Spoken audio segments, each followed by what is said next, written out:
저는 오늘 마태복음 22장 37절에서 40절까지 말씀을 가지고 이런 성도가 되게 하소서. 따라합시다. 이런 성도가 되게 하소서. 이와 같은 제목으로 하나님의 말씀을 전하도록 하겠습니다. 제가 잘 아는 목사님은 그렇게 말이 많으신 분이 아닙니다. 보통 목사님들을 만나면 아시는 것이 많으신지 대부분 말이 많으세요. 저는 주로 듣는 편입니다만 정말 말들이 많으신데, 이 목사님은 연세가 드셨음에도 불구하고 그렇게 말이 없으셔요. 그냥 말을 하면 웃기만 하시는 목사님입니다. 근데 어느 날부터인가 이 목사님이 저에게 말이 많아지셨어요. 그 많아지신 이유가 뭐냐면 자식 자랑인 거죠. 자녀가 미국에 있는데 공부도 잘하고 또 믿음도 좋아서 선교, 나이가 먹었는데 선교도 하고 그야말로 하나님 보시기에 가장 아름다운 삶을 살아갑니다.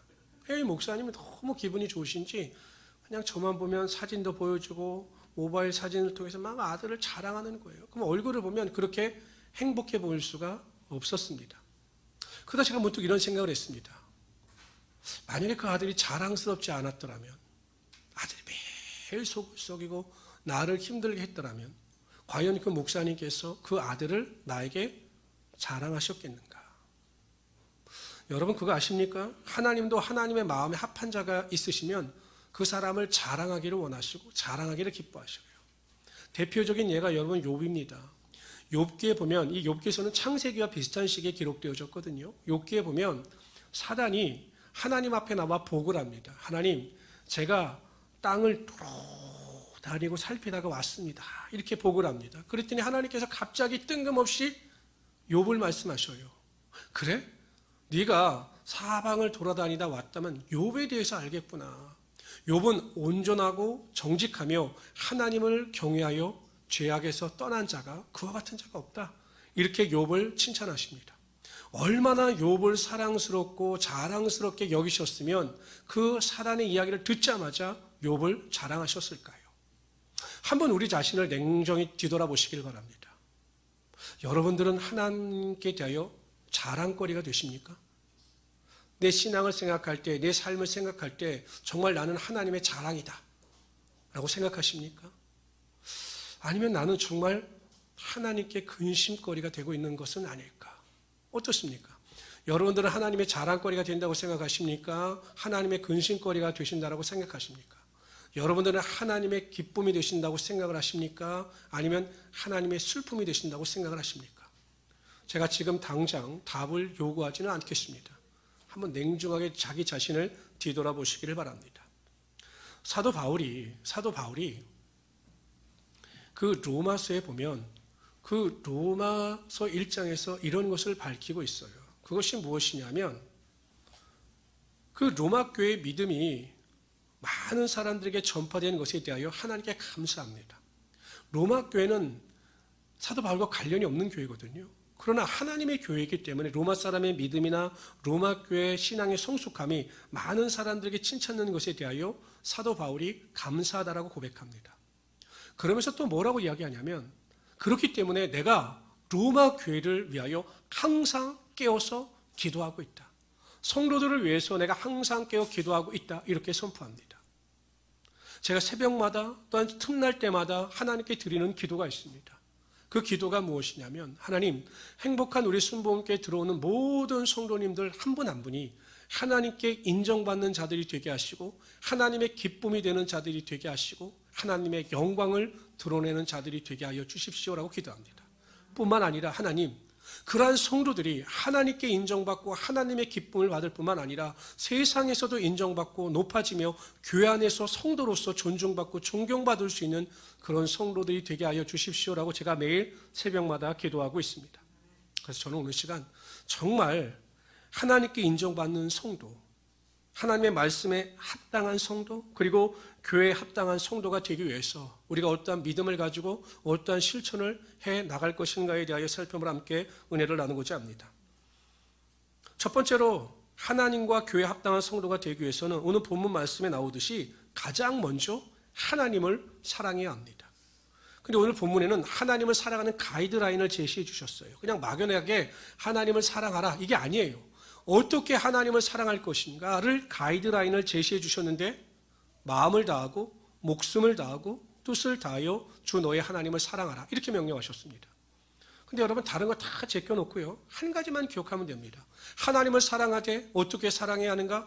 내 생명보다 내 목숨보다 하나님을 더 사랑해야 한다는 것입니다. 여러분 사람의 목숨보다 귀한 것이 어디 있겠습니까? 그렇잖아요. 아무리 재물이 좋다 한다 할지라도 내 생명보다 귀하겠습니까? 아무리 자녀가 귀하다 할지라도 내 생명보다 귀하겠어요? 이 세상에 내 생명보다 귀한 것, 소중한 것은 없습니다.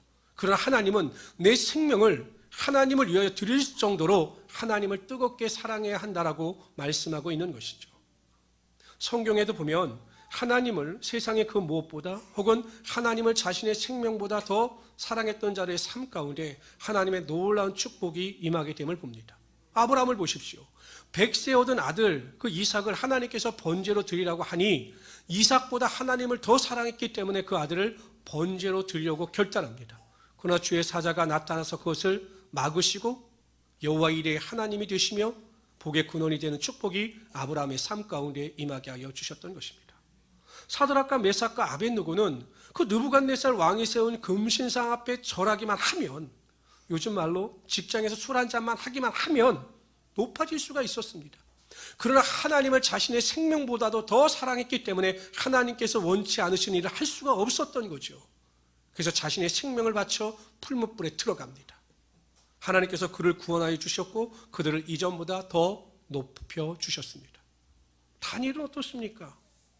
하나님을 너무나 사랑했기 때문에 하나님을 사랑하는 그 마음을 가지고 하나님께 기도하고 교제하는 것이 세상의 그 무엇보다도 중요했기 때문에 사자굴에 들어가는 그 생명의 위협을 조금도 두려워하지 아니하고 자신의 생명을 바쳐 사자굴로 들어갑니다. 하나님께서 그를 구원하여 주시고 이전보다 더 왕의 총애를 받게 하여 주셨던 거죠. 아무리 내 생명보다 하나님을 더 사랑하는 것이 어렵고 힘들다 할지라도 정말 세상의 모든 것을 포기하고 내 생명까지도 포기하여 하나님을 사랑하게 되면 하나님께서는 그 믿음을 인정하시고 그 믿음 가운데 하나님의 축복과 하나님의 능력이 반드시 임하게 하여 주시는 것입니다. 가만히 생각해 보면 우리가 하나님의 은혜와 축복과 능력을 맛보지 못하는 이유 중에 가장 큰 이유가 하나님보다 더 사랑하는 것이 반드시 있기 때문에 우리가 하나님의 축복과 은혜와 능력을 누리지 못하는 것입니다. 제가 많은 성도들에게 여쭤봅니다. 한번 여러분들도 한번 대답해 보십시오. 한번 아멘으로 대답해 보시기를 바랍니다. 여러분은 하나님을 사랑하십니까? 다시요. 여러분은 하나님을 사랑하십니까? 제가 한 가지 단어를 더 넣어서 질문을 던지겠습니다. 여러분은 하나님을 여러분의 생명보다 더 사랑하십니까? 갑자기 심각해질 필요는 없어요. 다시요. 정말 하나님을 여러분의 생명보다 더 사랑하십니까? 목소리가 작아졌죠? 확실히? 다시 생각해 보십시오. 이렇게 대답했는데 내가 그분의 눈을 똑바로 쳐다보면서 정말로 권사님은 자신의 생명보다 하나님을 더 사랑하십니까? 장로님? 하고 여쭈면 장로님이 뭐라고 대답할까요? 저를 쳐다보지 마세요. 저를 쳐다보지 마세요. 제가 경험으로 비춰보건데 눈을 똑바로 쳐다보면서 결단을 요구할 때 내 자신이 내 생명보다 하나님을 더 사랑합니다. 자신 있게 대답하는 사람을 별로 보지 못했습니다. 또 왜냐하면 이걸 우리가 증명할 수가 없어요. 왜냐하면 우리가 그러한 위기 가운데 처해보지 못했기 때문에 내 생명을 바쳐 하나님을 사랑해야 할 것을 증명해 보일 수 있는 기회가 우리에게 없기 때문에 이것을 확증할 수 없는 거죠. 그러나 이번 코로나 사태를 겪으면서 많은 목사님들이 이구동성으로 하는 말이 있습니다. 이 코로나 사태를 통해서 교회가 위기 가운데 빠져 있었지만 교회가 가야 할 방향을 밝히 보여주셨고 정말 알곡과 쭉정이가 누구인지를 확실하게 알았다. 이게 목사님들이 이구동성으로 하는 말입니다. 얼마나 하나님을 사랑하는지, 내 생명보다 하나님을 어떻게 사랑하는지 성도들의 모든 신앙을 보게 되었다라고 고백하는 분들도 있습니다. 물론 여러분, 우리가 경험하지 않아도, 죽음의 위협 가운데 처해보지 않아도 하나님을 자신의 생명보다 사랑하는지 사랑하지 않는지를 알 수 있는 그 기준이 성경에는 분명히 나타나고 있습니다. 하나님을 첫 번째 목숨보다 더 사랑하는 사람들은 철저하게 하나님의 말씀에 관심을 가지고 하나님의 말씀을 읽고 묵상하며 하나님의 말씀 가운데 순종하며 살아가게 되어 있다는 것입니다. 요한일서 14장 21절에 보면 이렇게 말씀하십니다. 다 같이 읽어봅시다. 시작. 나의 계명을 가지고 지키는 자라야 나를 사랑하는 자니 나를 사랑하는 자는 내 아버지께 사랑을 받을 것이요 나도 그를 사랑하여 그에게 나를 나타내리라. 하나님을 사랑하는 사람은 하나님의 말씀에 관심과 사랑을 표현하고 그 말씀대로 분명히 행하게 되어 있다는 것입니다. 예수님께서도 이렇게 말씀하셨습니다. 다 같이 읽어봅시다. 제가 읽어드리겠습니다. 요한복음 요한일서 5장 3절에 보면 하나님을 사랑하는 것은 이것이니 우리가 그의 계명들을 지키는 것이라. 그의 계명들은 무거운 것이 아니로다. 하나님을 사랑하는 자들은 반드시 그 계명을 지키게 되어 있다는 것입니다. 제가 군대 생활을 할 때 훈련소에서부터 또 부대 배치를 받을 때까지도 저희 집사람과 그때도 교제를 하고 있었습니다. 무슨 정신인지 모르겠지만 그때도 그렇게 교제를 하고 있었습니다. 그럼 저희 집사람이 훈련소에 있으면 일기 형식으로 매일매일 편지를 써서 저에게 전달해 줬어요. 군대 가보신 분들은 알겠지만 이 편지가 사회와 소통하는 유일한 수단이거든요. 그럼 여러분 훈련소 때도 그렇고 제가 쫄병 때도 그렇고 그 편지를 제대로 읽을 수가 없어요. 고참들 때문에. 왜냐면 고참들이 또 뭐라 그러기 때문에 또 빠졌느니 어떠니 이러기 때문에 제가 편지를 읽을 수가 없어요. 그럼 제가 언제 그 편지를 읽냐면 새벽에 불침범을 쓰고 그것도 내무반에서 못 읽고 화장실에 가서 고참들 나이타를 빌려서 그 편지를 읽으면서 얼마나 눈물을 흘렸는지 몰라요. 그리고 한 번 읽는 것이 아니라 한 편지를 거의 그 내용을 외울 정도로 매일매일 그 편지를 읽었습니다. 그리고 얼마나 큰 감동을 받았는지 몰라요. 왜 그렇게 이상한 행동을 했을까요? 상식적으로 밤에 그냥 화장실에 쪼그려가지고 편지를 보면서 막 감동도 받고 막 행복했어요. 왜 그러한 말도 안 되는 행동을 했을까요? 여러분들이 잘 아시네요. 사랑했기 때문에 그러는 거죠. 지금도 저희 집사람이 말하는 것에 제가 가장 큰 의미를 둡니다. 저희 집사람이 말하는 것에 제가 가장 잘 순종합니다. 제가 농담으로 그래요. 우리 집사람에게. 이 세상에 아들도 딸도 아니라 당신의 말에 유일하게 순종하는 것은 나밖에 없다라고 제가 이야기를 합니다. 항상 딸랑딸랑이니까요. 왜 그러느냐? 사랑하면 순종하게 되어 있고 사랑하면 사랑하는 사람의 말에 관심을 가지게 되어 있다는 것입니다. 아내를 사랑한다, 남편을 사랑한다, 그렇게 말을 하면서도 아내나 남편의 말에 전혀 비중을 두지 아니하고 그 말에 따르지 않는 사람은 사랑하지 않는 자예요. 마찬가지예요. 하나님께 대하여 아무리 하나님을 사랑합니다, 하나님은 나의 모든 것이 되십니다, 입술로 고백한다 할지라도 그 행위에 하나님의 말씀에 순종하는 그 모습이 보이지 아니하면 그 사람은 하나님을 절대로 사랑하는 사람이 아니다. 성경은 그렇게 밝히 말하고 있다는 것입니다. 제가 전에 있던 교회에서 전도사님 한 분이 계셨습니다. 근데 우연히 제가 그분이 살고 있는 동네를 지나가다가 빌라 앞에서 큰 싸움이 일어난 거예요. 그래서 무슨 일인가 하고 제가 궁금해서 가봤죠. 그런데 그 전도사님이 그 동네 사람들과 싸우고 있는 겁니다. 저도 무슨 일인가 궁금해서 사람들은 막 모여 있으니까요. 이렇게 가까이 가서 들어봤죠. 그랬더니 싸움의 원인은 이거였습니다. 그 전도사님이 쓰레기 종량 봉투에 쓰레기를 담아서 버리는 것이 아니라 그냥 까만 비닐봉지에 쓰레기를 넣어서 몰래 투기하다가 걸린 거예요.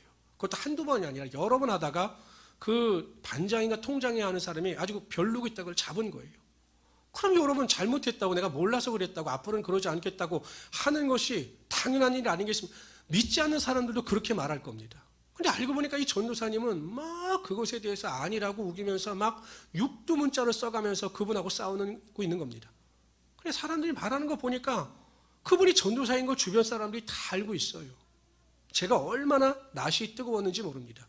근데 여러분 이분이 항상 주변 사람들이나 저에게 뭐라고 자랑한 줄 아십니까? 나는 하루에 1시간 이상 기도하고 난 매일 사람들에게 전도한다. 이것을 자랑했어요. 그것이 마치 예수를 잘 믿는 모습인 것처럼 자신에 대해서 자랑했습니다. 그리고 그 행위에 대해서 어떻게 설명을 합니까? 성경에 어디에 거짓말하고 성경에 어디에 이웃과 싸우라고 말씀하고 있습니까? 성경은 원수까지 사랑하라 이렇게 말씀하고 있거든요.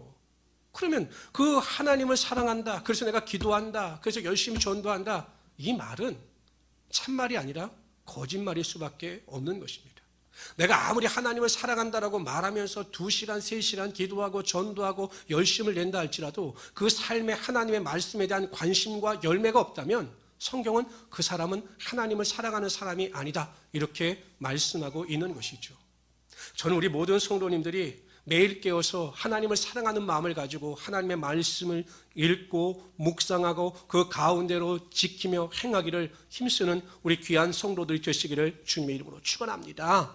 어찌하든지 말씀의 사람이 되십시오. 우리 교회 가장 큰 기둥이 무엇입니까? 하나는 말씀 충만, 하나는 성령 충만입니다. 말씀 충만은 큐티를 통해서, 통독을 통해서 이루어지는 것이고, 성령 충만은 매일 기도에 나와서 하나님께 성령의 능력을 사모함으로, 성령 충만함으로 기뻐하고 쉬지 않고 기도하고 범사에 감사하는 이 성도의 모습을 이끌어가는 것이 우리 교회의 목표입니다. 그래서 우리 모든 성도님들은 어찌하든지 하나님의 말씀을 잘 읽고 묵상하면서 하나님께 영광을 돌리며 살아갈 수 있는 우리 성도들이 되시기를 주님의 이름으로 축원합니다. 코로나 사태가 확장되면서 이게 계속 늘어나면서 큐티집이 안 팔려요. 저 뒤에 큐티집이 있는데 제가 권수를 줄였는데도 큐티집을 사가는 분들이 줄었습니다. 절대 여러분 하나님의 말씀을 경홀히 여기지 마시고 매일 깨어서 기도하며 살아갈 수 있는 우리 성도들이 되시기를 바랍니다. 그리고 제가 누누이 말씀하지만 지금 유튜브로 여러분 수요 예배 강해 녹음해서 올라갑니다. 금요 기도회 강해 녹음해서 올라갑니다. 새벽 예배 말씀 녹음해서 다 올라갑니다. 여러분들이 듣기로 작정하면 유튜브에 들어가서 얼마든지 강의 말씀을 들을 수가 있어요. 성경 공부 제가 보면 그거 잘 읽고 묵상하면 됩니다. 제가 이제 한 가지 고민하고 갈등하는 것은 성경 통독 프로그램을 어떻게 해서 유튜브에 올릴 생각입니다. 그러면 우리가 유튜브를 통해서 하나님의 말씀을 충분히 배울 수가 있어요. 하나님의 말씀을 가까이 하지 않고 온전하고 성숙한 성도가 될 수가 없다는 거죠. 항상 하나님의 말씀을 가까이 하여 하나님께 대한 사랑을 드러내시는 우리 성도들이 되시기를 주님의 이름으로 축원합니다. 두 번째, 하나님을 사랑하는 자들에게는 어떠한 특징이 나타나는가? 항상 신앙이 긍정적입니다. 로마서 8장 28절을 보십시오. 다 같이 읽어봅시다. 시작. 우리가 알거니와 하나님을 사랑하는 자 곧 그 뜻대로 부르심을 입은 자들에게는 모든 것이 합력하여 선을 이루느니라.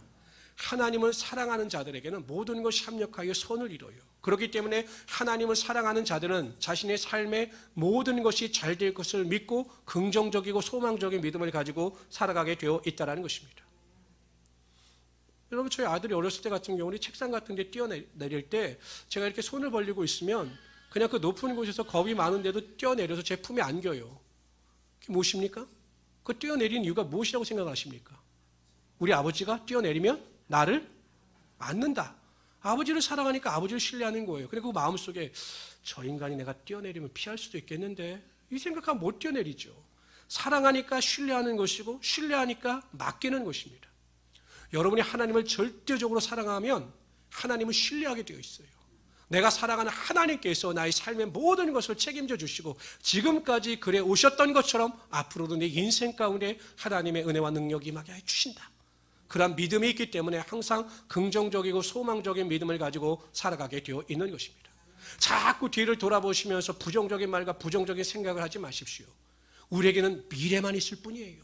항상 앞을 바라보시고 잘 될 것을 믿고 입술로 고백하고 선포하고 신하심으로 하나님의 능력과 권세를 맛볼 수 있는 하나님의 귀한 성도들이 되시기를 주님의 이름으로 축원합니다. 두 번째로요, 하나님과 교회에 합당한 성도가 되기 위해서는 우리 교회를 여러분들의 몸처럼 사랑해야 합니다. 행복한 우리 교회를 여러분들의 몸처럼 사랑해야 합니다. 우리 다 같이 한번 골로새서 1장 18절 읽어봅시다. 시작. 그는 몸인 교회의 머리라. 그가 근본이요 죽은 자들 가운데서 먼저 나신 자니 이는 친히 만물의 으뜸이 되려 하심이라. 교회의 머리는 예수 그리스도시고 교회는 그의 몸이 된다라는 것입니다. 결국 여러분 교회의 주인은 하나님이셔요. 목회자도 아니고 성도들도 아니고 교회의 주인은 바로 예수 그리스도가 되신다라는 것입니다. 우리는 교회에 대한 올바른 이해가 있어야 합니다. 교회란 무엇인가?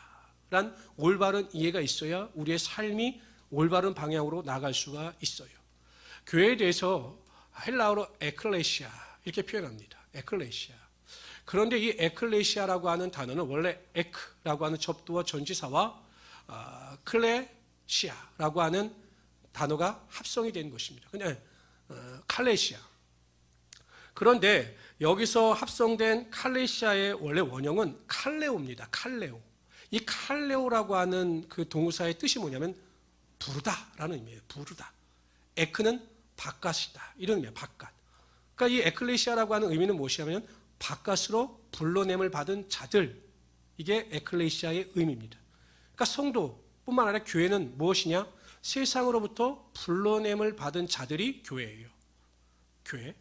그렇기 때문에 교회를 생각할 때는 두 가지를 생각해야 합니다. 개인으로서의 교회예요.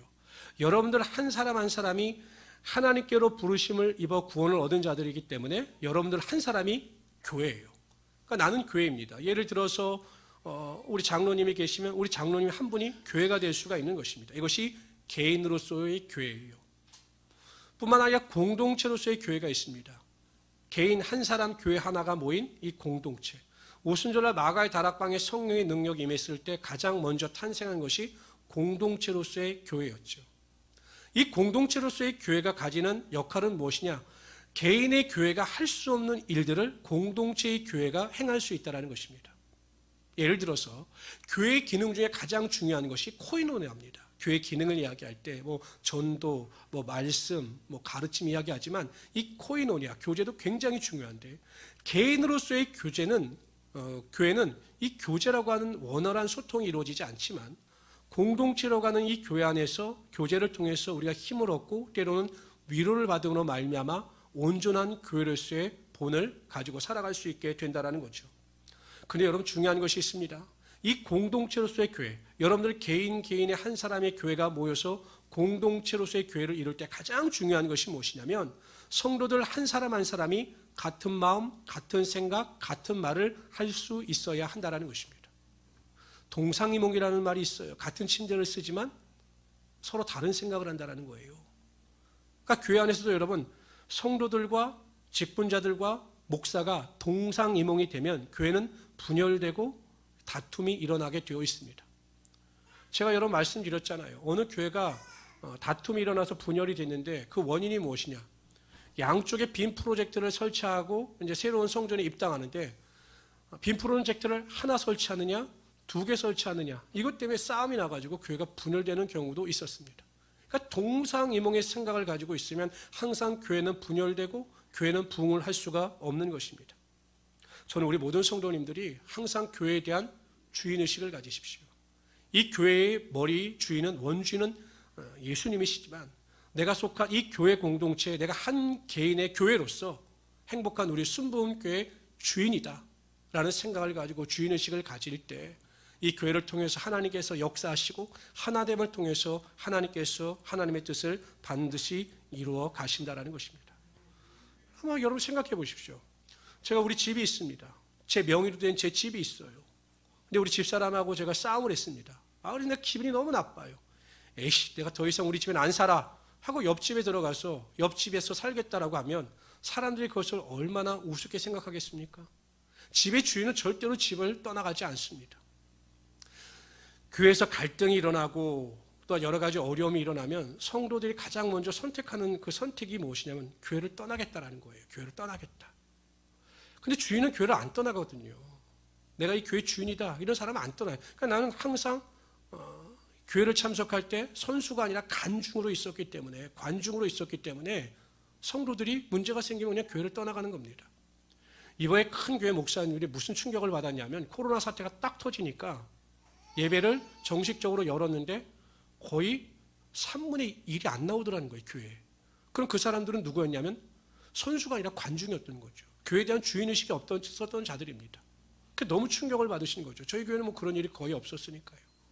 성도 여러분, 항상 제가 여러분들에게 간곡히 부탁드리지만 교회에 그냥 관중이 아니라 선수로서, 무리가 아니라 제자로서 주인의식을 가지고 우리 교회를 사랑하고 섬기심으로 앞으로 10년, 20년 동안 우리 교회를 위한 그 헌신과 수고의 열매를 통해서 우리 교회가 더욱더 성장하고 부흥하여 하나님의 뜻을 이루어갈 수 있도록 동참해 주시는 우리 귀한 성도들이 되시기를 주님의 이름으로 축원합니다.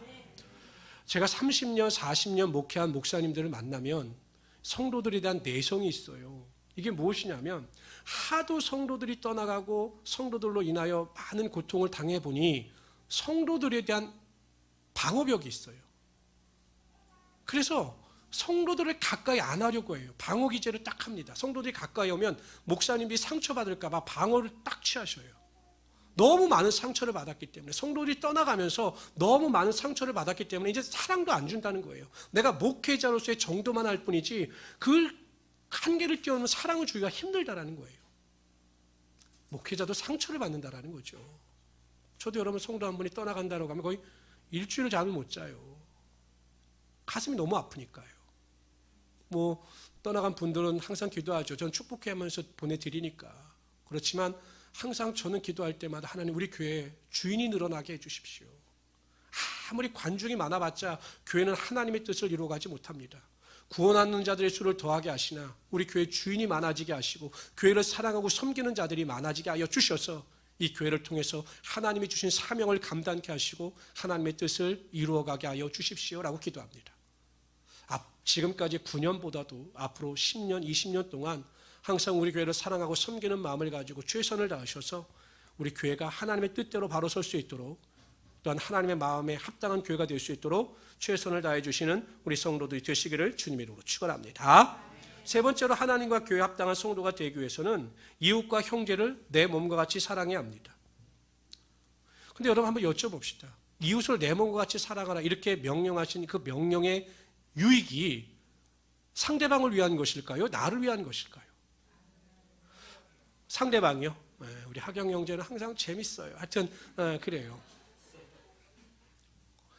제가 전주에 있을 때 그때도 보면 참 그 애기 엄마들이 많았거든요. 근데 한 가지 특이한 점이 뭐냐면 고등학교를 졸업하고 결혼을 해서 아이를 낳는 애기 엄마들이 있었어요. 그러니까 저희 예빈이 나이가 제 딸 나이도 잘 모르겠네. 25인가요? 4시요? 죄송합니다. 24시면 4살짜리 애가 있는 거예요. 지금 저희 딸내미 나이에 애가 4살이죠. 28이면 초등학교에 들어가는 거예요. 그러니까 굉장히 어린 나이에 결혼을 해서 어린 나이에 학부형이 되는 거죠.